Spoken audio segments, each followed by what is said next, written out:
这只正在凿石头的小鸟是鼎鼎有名的建筑大师，悬崖下方造型独特的巢穴就是他的杰作。每到1年1度的求偶季，雄性岩狮就会发出叫声，吸引雌性的注意。不过雌鸟没有功夫谈情说爱，它正忙着凿石头寻找食物。当寻觅无果时，它会毅然转换阵地，来到一旁的岩石缝隙，用嘴巴不断翻动着石头。追求女孩要学会投其所好，雄性岩狮叼着刚找到的虫子向雌性献殷勤。妈妈说女孩要矜持，雌性岩狮回绝了这份礼物。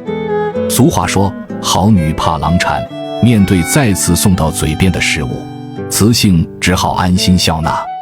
他们利用天然的石缝作为筑巢基础，建造了一个粘土巢穴。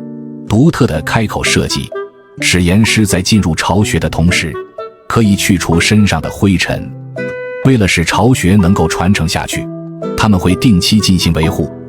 一只红鹑出现在岩狮的视线内，这个家伙分泌出来的液体奇臭无比，鸟类一般不会食用，但是它还是没能逃脱死亡的命运。岩狮这么做不是为了填饱肚子，而是把红鹑当成了建筑材料。它会将捕获的昆虫捣碎，用来填补巢穴的裂缝。蛋白质加上甲壳，组成了动物界最好的水泥。男女搭配，干活不累。他们分工合作，维护巢穴，使其成为一个安全舒适的住所。雄鸟在完成筑巢的重任之余，还会抽时间外出觅食，填饱妻子饥肠辘辘的肚子。